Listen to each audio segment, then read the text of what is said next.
really want to know, then come on, let's go. Take a stroll down those...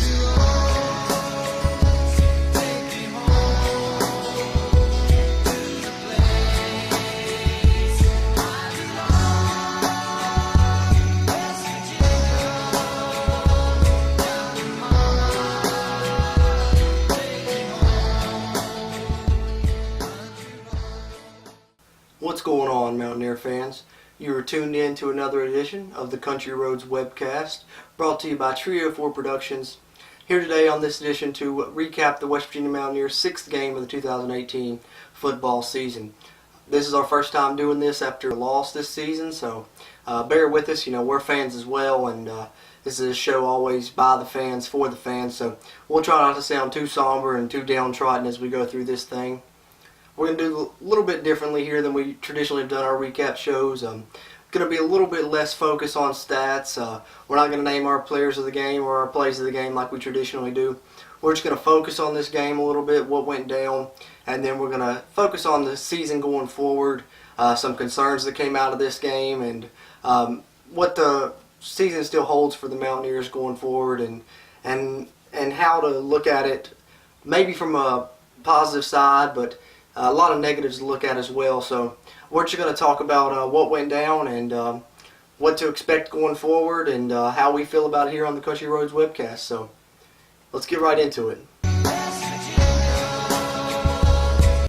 Now, just in case you've been living under a rock over this past weekend, the Mountaineers did lose their first game of the 2018 season as they fell to Iowa State in Ames, Iowa on Saturday night by a score of 30-14. And that dropped the Mountaineers to 5-1 overall and 3-1 in Big 12 conference play. And to be honest, that score of 30-14 doesn't really reflect how much the Mountaineers were beaten in this game. Almost start to finish, Iowa State handled this game and did a great job of dominating and controlling the game. And that's really all you can say about this one, unfortunately. West Virginia didn't start off too bad in this game.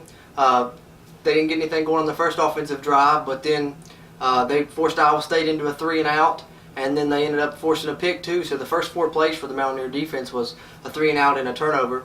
The Mountaineers were able to score off that turnover and go up 7-0 in this game.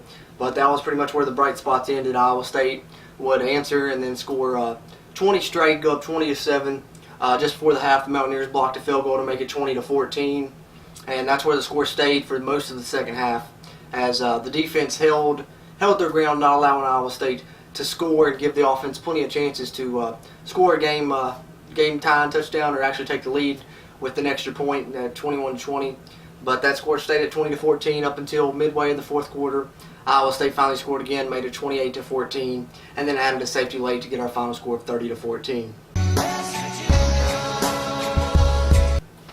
Where do I want to start? Let's talk about the offense for the Mountaineers in this one.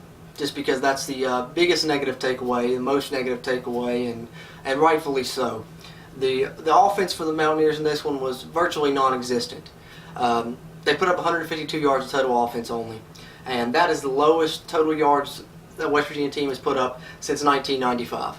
So in over 20 years, that's the worst offensive performance we've seen from West Virginia, and that's really kind of hard to fathom, especially when you think back about the offenses that West Virginia had to struggle with when Jeff Mullen was the offensive coordinator, and how inept those offenses were, as well as 3-8 season in 2001, and then of course the 4-8 season in 2013.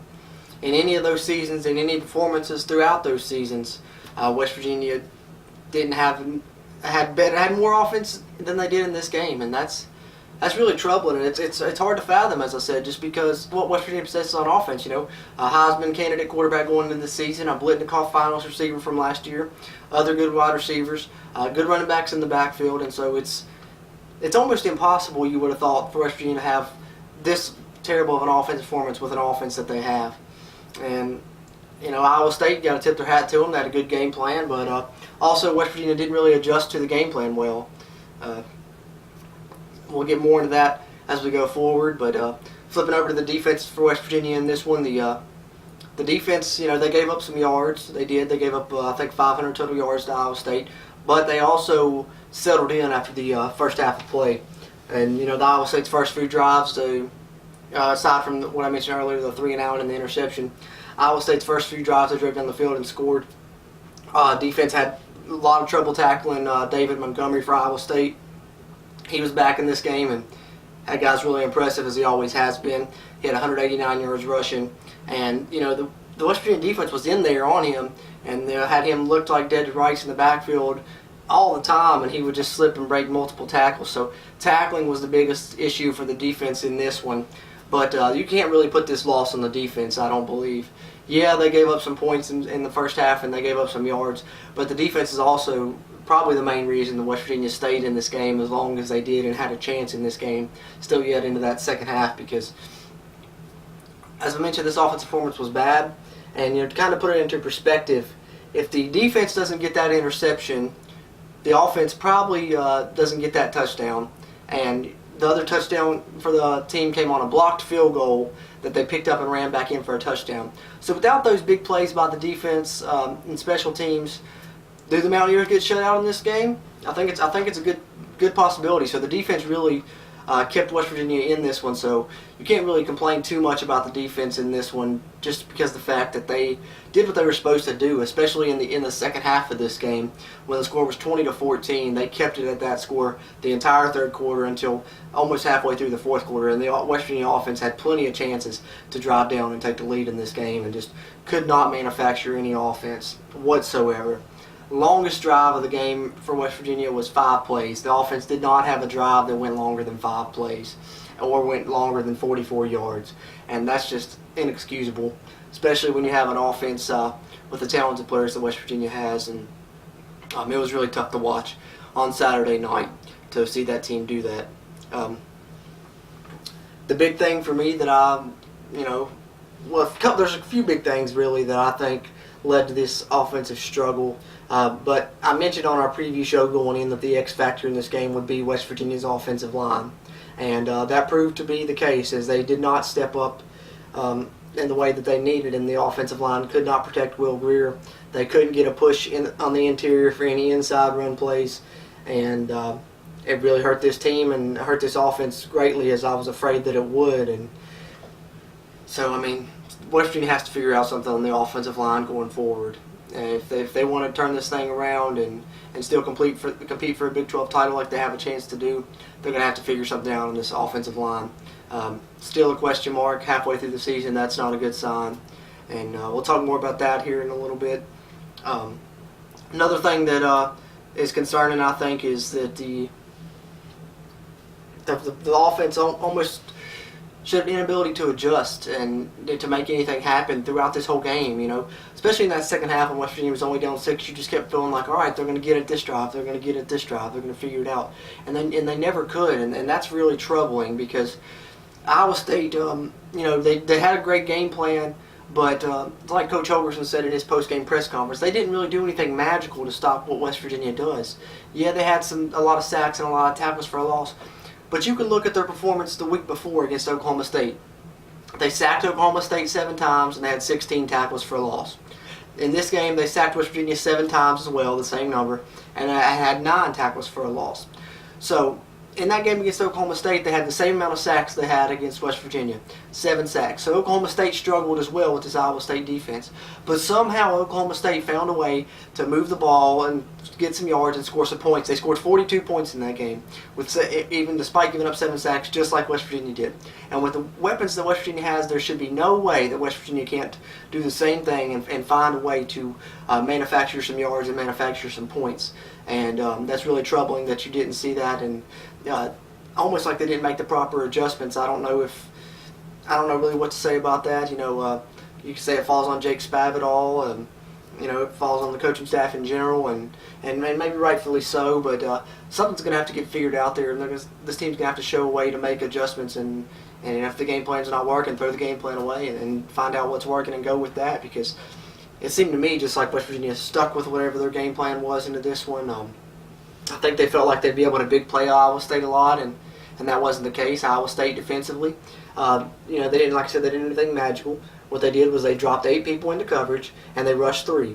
Occasionally they would rush a couple extra guys and they would come on a delayed blitz. And where that blitz was delayed, I think our offense struggled to identify it because it came late, and those guys would get through a lot of the time.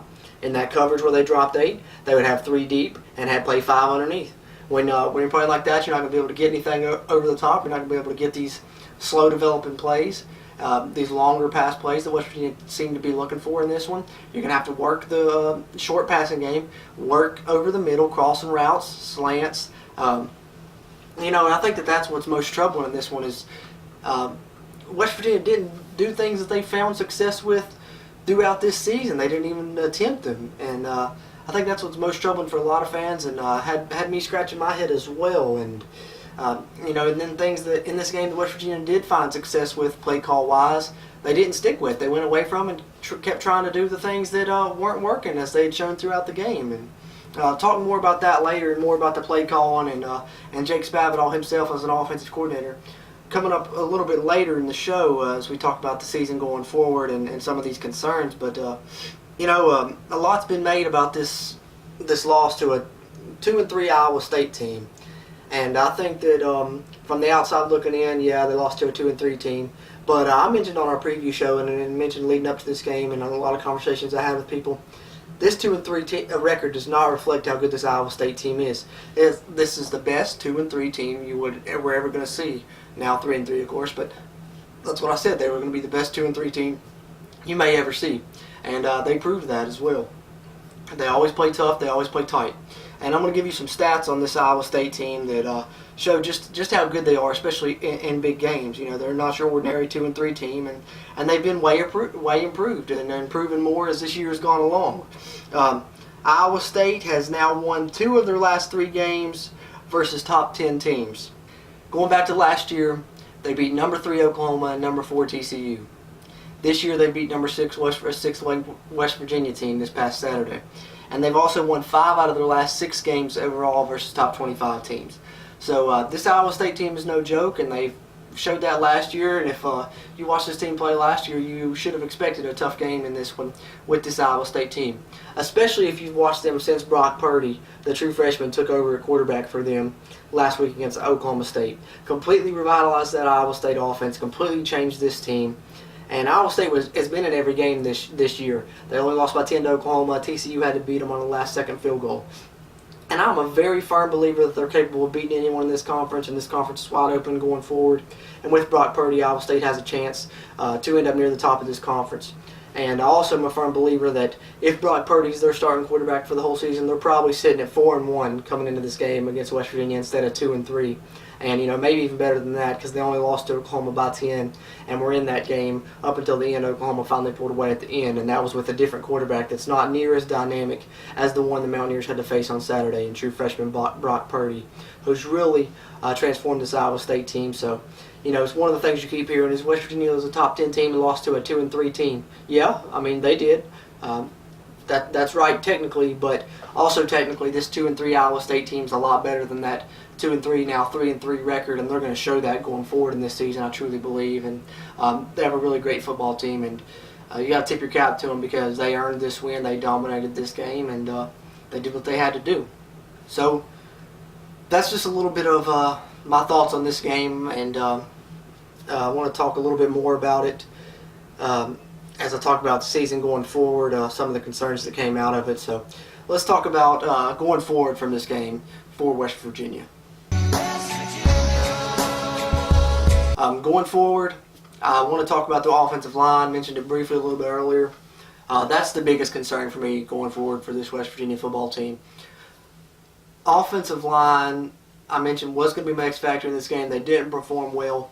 And to me, if you're halfway through the season, which West Virginia now is, and you're still shuffling guys in and out there and don't have a set starting 5 on that offensive line, that's a problem.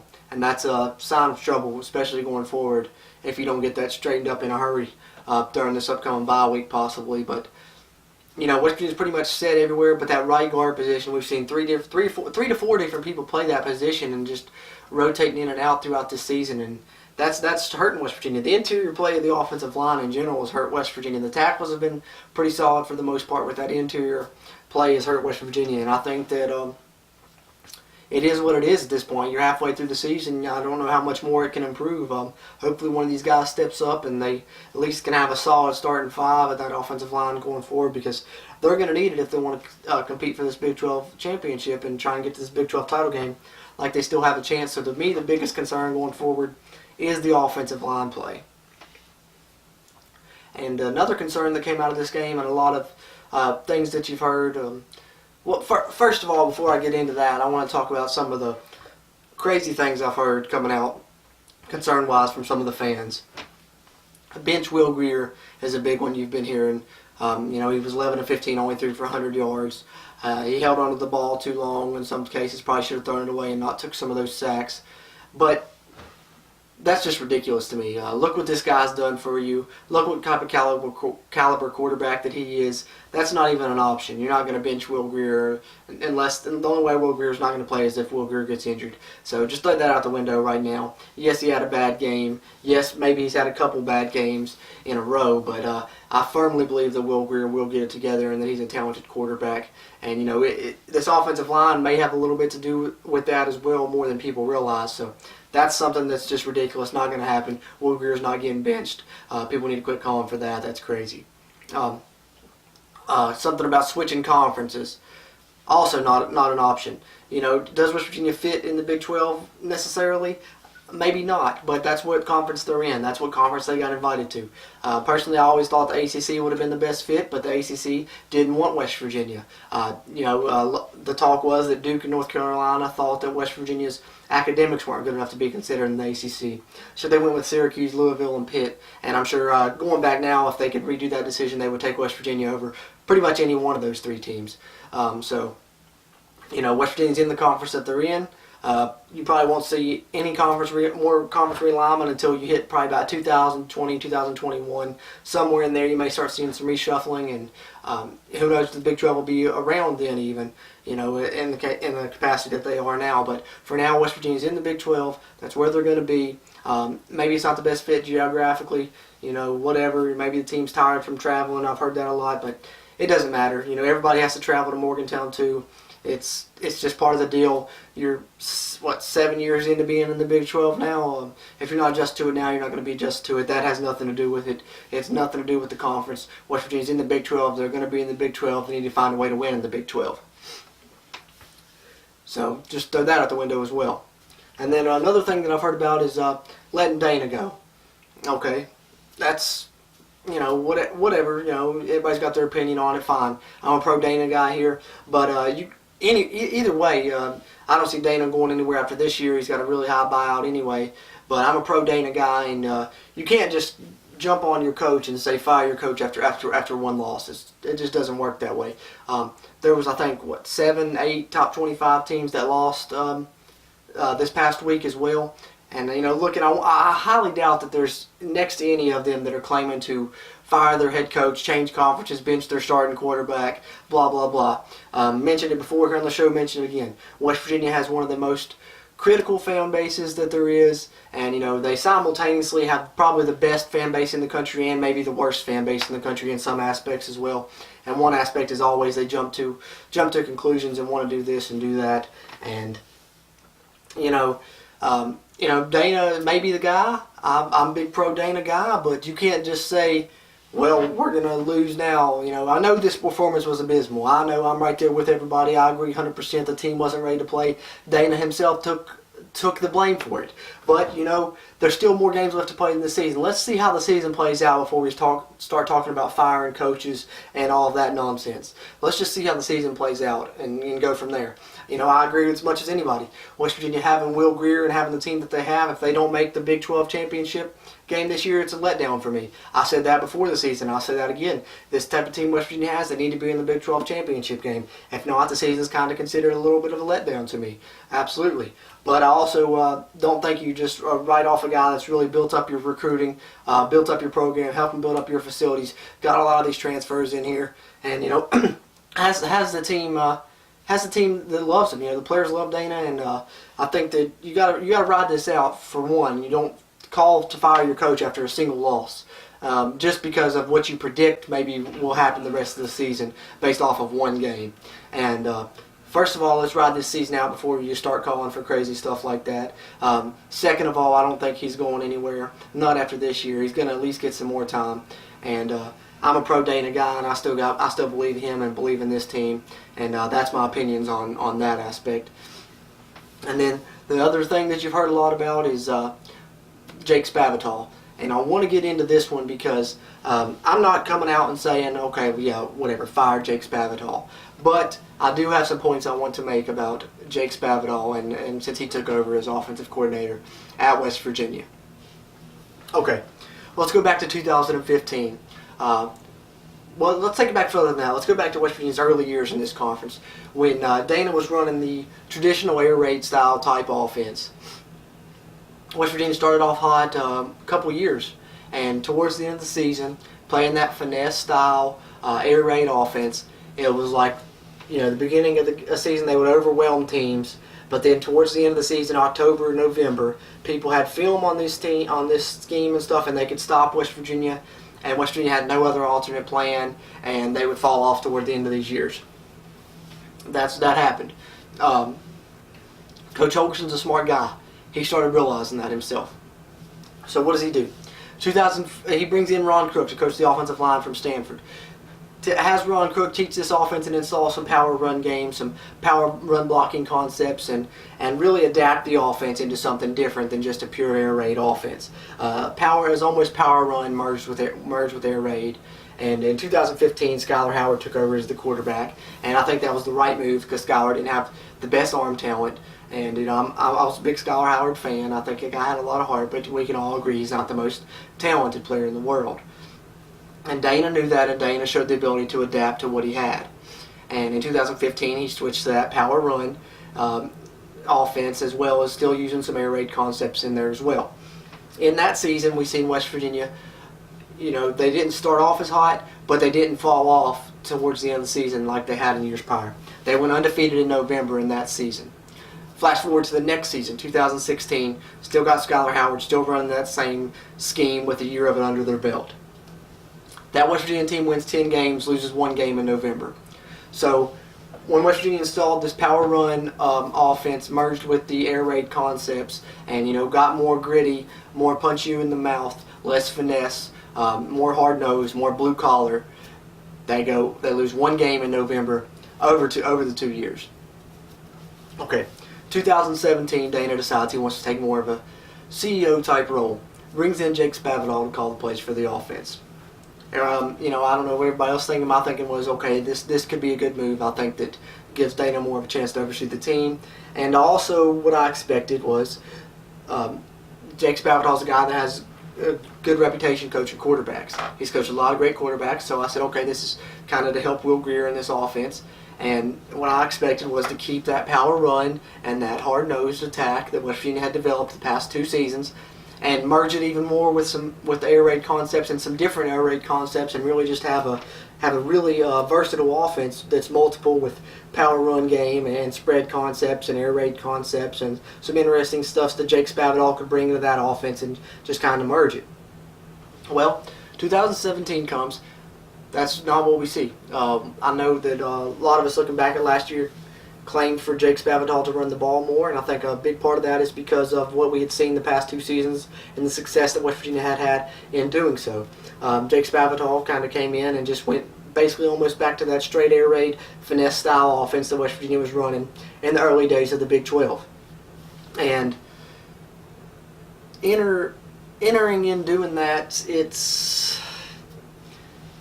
I don't want to say that it's really hurt this team, but you're starting to see some of those aspects that you saw from those early West Virginia Big 12 teams, to where they would have this finesse style attack and fall off towards the end of the seasons. Come out hot, then when people get tape on, you figure out how to slow it down. You don't have no other backup plan. 2017, we kind of saw that as West Virginia kind of fell off towards the end of the season. Granted, Will Greer was injured, so I think a lot of people gave it a pass on that aspect. Couldn't really do what you wanted to do. Then enter this year, 2018. from the opening game, I thought I saw some more tight formations. We're using the tight end and stuff. I said, okay, maybe we're gonna finally do what I hoped we did last year and use that power run and everything more, and kind of do that merging of the two offenses that I'd hoped to see when we brought Jake Spavital in 2017. And West Virginia's offense started off great, so I didn't really question anything that we were doing too much. We were running the ball pretty decently, but then up to this game now. West Virginia gets punched in their mouth, and they don't punch back. They don't have that blue collar. They don't have that hard nose. They don't have that power run attack that they had those 2 years when Dana developed that offense into something different and something unique, and really was hard nosed blue collar.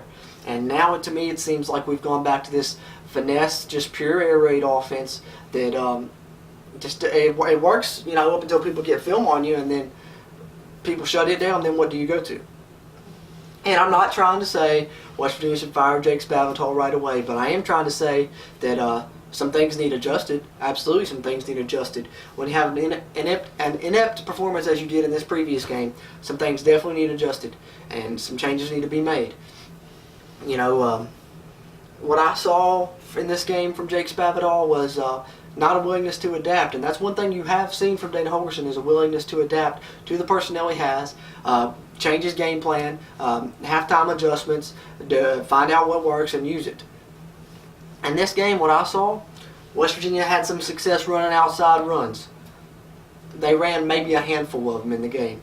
Why, when you have success on those, do you go away from them? I don't know. As I mentioned, Iowa State was dropping 8. West Virginia ran a few screen plays, probably about a handful of those, had success on almost all of them as well. Why do you go away from that? The middle of the field, in this type of defense they was running, the 5 under 3 dropping back when they dropped 8 into coverage. The slants are probably going to be there. The passes to the tight end over the middle are probably going to be there. Those are two things we've seen throughout this season West Virginia do consistently. The slant's been almost their bread and butter play, and they've been using these tight ends more and more as the seasons went along, and had some packages for them. Where was that at in this game? Why was we not? I don't chart plays or anything, so I'm not going to say for sure. But from what I've seen watching the game and rewatching the game, I didn't see us try and do one of those slant passes that we've done, 5 to 10 to 15 times a game and in all our previous games. I didn't see us target a tight end over the middle and try and leak him under the middle behind those 5 underneath in the coverage. I don't know why we went away from the things that were working and tried so hard to drive home the things that weren't working. A great example was West Virginia had a 2nd and 20-something in the third quarter of this game when they were trying to drive and take the lead, still only down 6. They run an excellent play call on a screen pass to Gary Jennings. He gets it all the way up to a 3rd and 1. On that 3rd and 1, West Virginia just does unimaginative, very predictable handoff straight up the middle to march uphill away, get stuffed, we got to punt the ball away. Why? Okay, I understand that you want to establish the ground game, and you probably want to be able to punch it up in there for a yard. But you're late into the 3rd quarter of this game. You realize by now what's worked and what hasn't worked. Why would you go to what has not worked this entire game and just try and do it? Why not do something more imaginative there? An outside run, one of those, a little rollout for Will Greer and try and hit the tight end in a flat like we've seen him do many times this year. Personally, I think they should have went to that little stick route right there, Gary Jennings or whoever. They were dropping those guys in coverage, and there was a big cushion there. Those little short screen passes West Virginia has thrown, those little hitch stick routes West Virginia has thrown would have worked great in this game. We didn't see any of those. I just don't understand why. Okay, maybe that was our game plan going in. We thought that we'd be able to big play them and the deep ball would be there. That's fine. I understand that.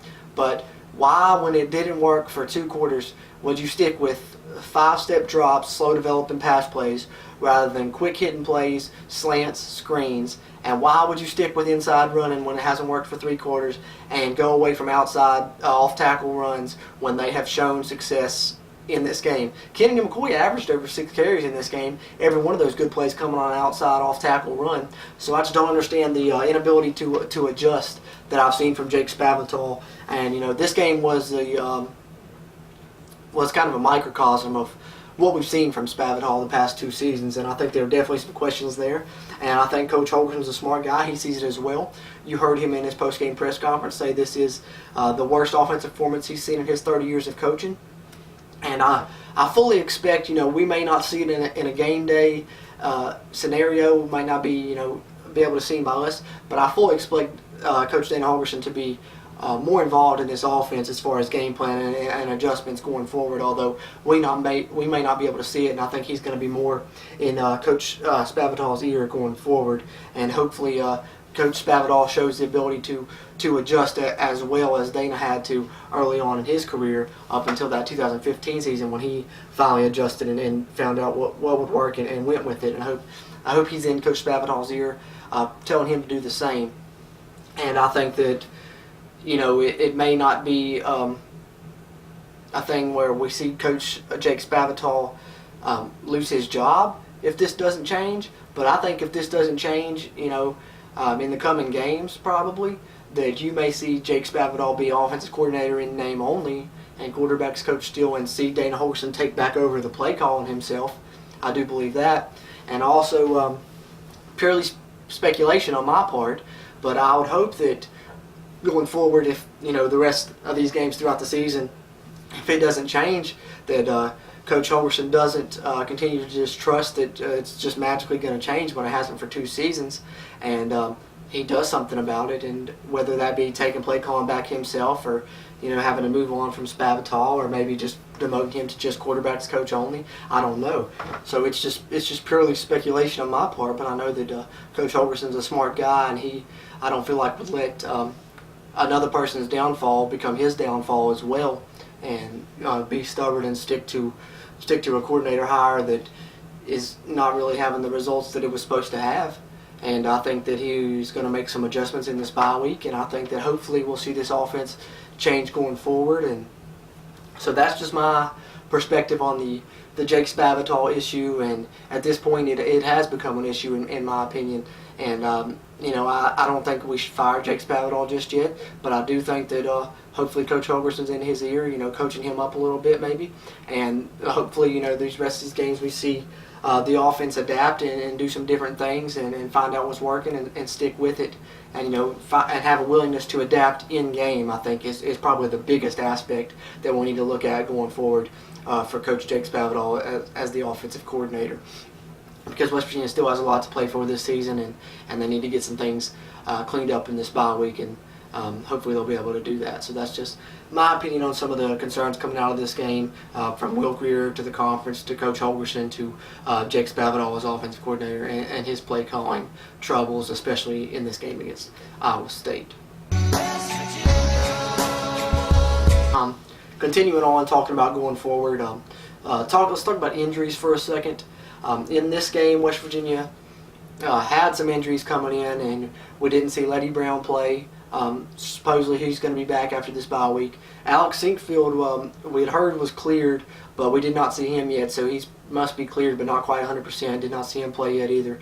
Tevin Bush remains out for this game. He suffered that knee injury in the previous game against Kansas, so hopefully he's all right and be able to bounce back. Dylan Tonkery missed this game at middle linebacker. Walk-on Shea Campbell filled in and actually did a pretty good job. He had 12 tackles, and I think he's a lot better at the inside linebacker than he has shown on the outside. But Dylan Tonkery has a little bit of injury concern from him going forward, so hopefully the bye week will get him healed up as well.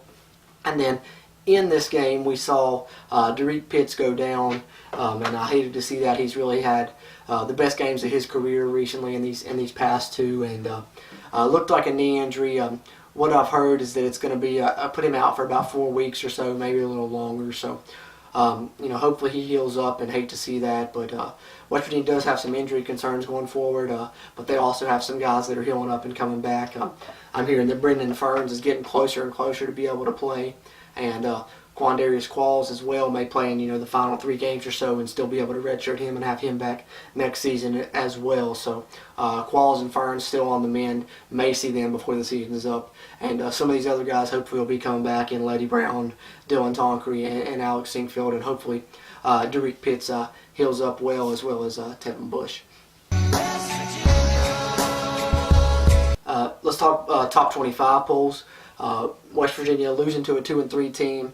I think a lot of people thought they would take a big drop in the polls, and I think a lot of the people that vote in these AP polls and in the coaches poll as well know about this Iowa State team, and they know that they're a good team, and it's not the typical 2-3 team as I've mentioned. And I think they know, especially since they have Brock Purdy at quarterback, this is a really great Iowa State football team, and I believe they'll show that going forward in the season. And that helped West Virginia not fall so far in these polls, as they dropped 7 spots in both polls, so they're still top 15 football team in the country up to this point, sitting 13th in the AP poll and 13th in the coaches poll as well. So that's just kind of an update of West Virginia, going forward, and some of the concerns and injury updates and where they rank, sit in the rankings through this bye week. And really, it's a perfect time for a bye week, I think, and gets players a chance to heal up and really hopefully get some things corrected with this team, especially offensively, offensive line, and figure out what went wrong. And going forward, West Virginia still has a lot left to play for, and that's what I want to talk about now, is that West Virginia has suffered this loss, and yes, it was a bad one. Yes, it was abysmal. Yes, it causes concern going forward. But the bright spot is it's still only just one loss, and only one conference loss. And so West Virginia still sits second in the Big 12 Conference, and they control their own destiny going forward. If West Virginia wins out the rest of their games in this season, they will finish as the Big 12 regular season champion, as well as play in the Big 12 Conference Championship game. So there's a lot left to play for in this season, despite the loss. Iowa State's a good team. Last year we saw them beat Oklahoma. Oklahoma went on to become the Big 12 champion, play in the college football playoff, have a Heisman winner. Not saying that all those things are possible for West Virginia. Not saying that they're not either, but playing in the Big 12 championship game and being a Big 12 champion is all still on the table for West Virginia. So there's a lot left to play for, and hopefully we as fans rally behind this team, and hopefully they use this as motivation going forward, and they rally themselves as well. And going to find out a lot about this football team in the next couple of weeks, and how they bounce back, and if they're resilient and stuff. And I feel like that they will be. I feel like they will be, and that they know they still have a lot left to play for the season. They know what happened in that game, and they know that they're a lot better than that. And you'll never see the offense perform that bad again. I mean, that's the worst performance we've seen in over 20 years. So you're not going to see that for the rest of this season at all, absolutely.